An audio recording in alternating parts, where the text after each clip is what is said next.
Donc, je vais vous montrer dans cette vidéo comment réaliser cette pièce sur Fusion 360. Donc, nous allons dans la partie création de pièces. On a fait un nouveau fichier, d'accord. On commence par dessiner une esquisse et on se place sur le plan qui convient le mieux à cette pièce-ci. Là, il n'y a pas tellement d'orientation d'indiquer, donc on peut la mettre un petit peu où on veut. Alors, toujours faire référence à l'origine, soit je place mon rectangle par rapport au coin ou centré dessus. Et dans tous les cas, je vais faire directement mes dimensions ici, vues de côté par exemple. Là, on a 75 et 37,5 de l'autre. Cette forme, on va la faire en plusieurs étapes plutôt que de dessiner à chaque fois des esquisses, enfin une seule esquisse avec tous les détails dedans. Moi, je vous conseille de séparer quand même les esquisses en plusieurs esquisses simples. C'est beaucoup plus facile de revenir dedans par la suite et de faire des modifications. Alors, on pourrait complexifier un peu l'esquisse dans Fusion 360, ça l'accepte tout à fait. Et dans certains cas, c'est même des fois préférable. En tout cas, là, vous pouvez faire un petit peu comme vous voulez. Donc là, je vais rester simplement avec un rectangle et je vais extruder la première forme. Alors, celle-ci, je vais pouvoir la centrer un petit peu sur le plan d'origine. Donc, on va choisir ici symétrique et on va dire que la valeur que l'on rentre est la valeur totale. Et donc, celle-ci est de 52,5. Voilà, et OK. Donc on se retrouve avec la forme principale. Alors, on a un gros perçage qui est sur le côté ici traversant, une rainure sur l'autre. On va revenir dessus, voilà. On peut avoir un gros perçage ici avec un épaulement de l'autre côté. Ou alors on pourrait faire un demi-perçage, le mettre en miroir. Plusieurs méthodes pour le faire. Je vais choisir celle-ci. Donc on va commencer par dessiner ici la nervure centrale. Donc sur le dessus ici, on va faire une nouvelle esquisse. C'est un simple rectangle que l'on va placer comme ceci. Alors sa longueur est de 52,5 également par 7,5. Le problème, c'est que ce rectangle n'est pas encore placé sur le centre.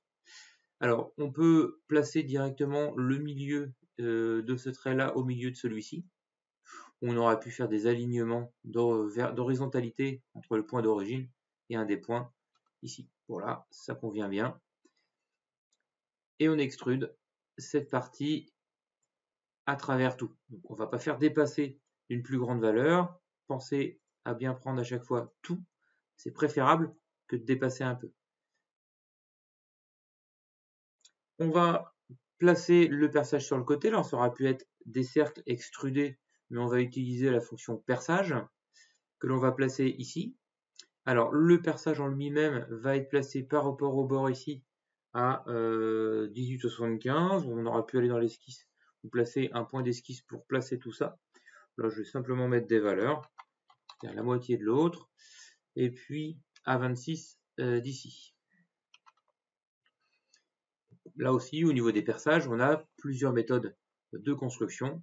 Là, je place le perçage à la volée et je mets des codes par rapport aux arêtes. Alors, le type de perçage sera un lamage. C'est pas une distance, mais ce sera jusqu'une face. On a dit qu'on n'en faisait que la moitié, donc jusque là. Et les dimensions, je vais zoomer un petit peu ici. Donc on a plusieurs choses. On a le lamage et on a le diamètre du perçage, d'accord?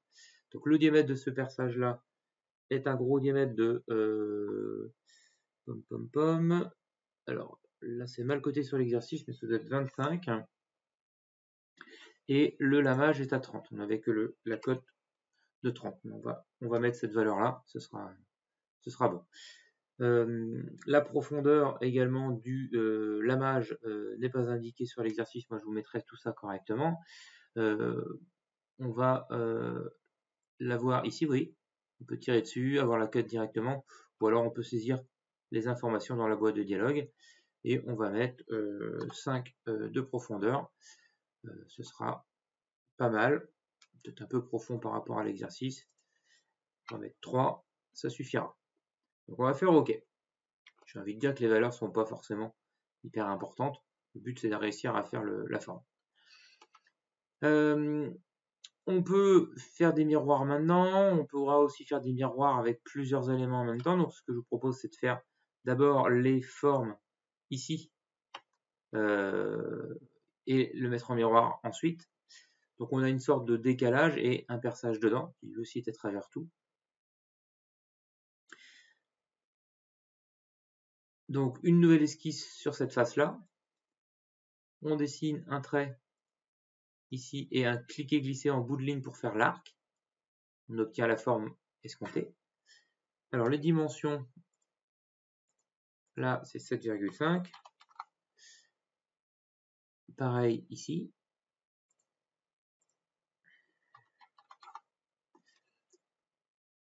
On a un gros rayon de 7,5. Alors pour extruder ça, voilà, on a ici bien un contour, donc ça sera extrudable facilement. Alors on pourrait aussi faire le miroir dans le mode esquisse pour faire les deux extrusions en même temps. On pourrait faire l'extrusion d'un côté, faire le miroir ensuite. Je vais vous montrer deux méthodes. Donc là par exemple si je dessine une ligne, je vais prendre une ligne de construction que je vais mettre au milieu ici. Juste par exemple l'autre milieu en face. Et je peux utiliser le miroir 2D, donc je vais prendre ceci, mettre en miroir par rapport à ça, et OK. Donc on se retrouve avec une esquisse avec un miroir dedans. Je fais l'extrusion de deux zones en même temps,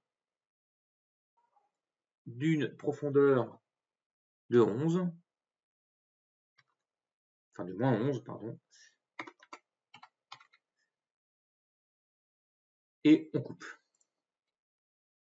Là, on arrive bientôt à la forme. Je vous montre un petit peu la pièce 3D, voilà. On peut refaire un perçage maintenant, on pourrait le faire une fois qu'on a fait le miroir, histoire de ne pas mettre en miroir, je dirais, le perçage, ça sert à rien.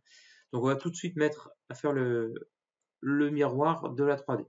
Donc on a ici le miroir 3D, si vous ne le trouvez pas directement en haut, hein, c'est parce qu'il est disponible dans les menus ici. Une fois que vous l'avez trouvé, j'ai cliqué sur les trois petits points et j'ai coché fixé à la barre d'outils. Comme ça, vous avez l'outil qui est tout en haut. Donc, on fait un miroir, pas un miroir de corps complet, mais un miroir de fonction.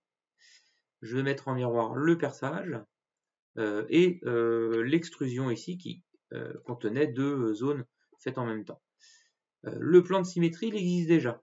C'est le plan d'origine sur lequel je me suis appuyé pour le plan. Alors, petite astuce, c'est que je peux dézoomer pour l'avoir facilement. Sinon, je vais le chercher ici dans les dossiers origine. Donc, le fait de l'avoir sélectionné ici, voilà, on a l'aperçu du résultat. Si ça nous convient, on va faire OK. Voilà, il ne nous reste plus que les perçages ici de 3,75 à travers tout, et il y en a deux en même temps. Alors, on peut faire ça pareil en deux fois. On peut, je vais vous montrer une autre solution pour faire le perçage, c'est de dessiner une esquisse sur la face. Encore une fois, vous utiliserez je dirais la façon de faire que vous préférez. Et dans les esquisses, on a la notion de point. Cette notion de point permet de faire, je vais le mettre en bas aussi, de faire un point de perçage en fait. On va le renseigner dans une esquisse. Donc on est à 3,75. On est par rapport au bord ici à 7,5. On pourrait aligner ces deux points, celui-ci et celui-là, sur le même alignement vertical.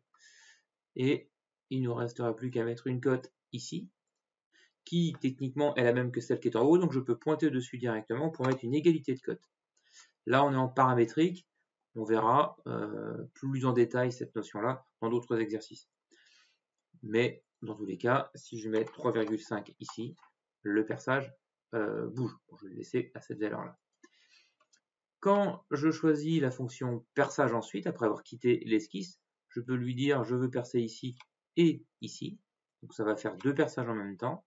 C'est des perçages simples à travers tout. Et le diamètre, fait uniquement, attention, 3,75 on a dit, de diamètre. Après, vous mettez là aussi les valeurs que vous voulez, et à travers tout, ce qui fait qu'on débouche de l'autre côté. Donc voilà, je pense qu'on a terminé l'exercice. Je vérifie vite fait si on n'oublie rien, mais voilà, on a terminé l'exercice de cette pièce.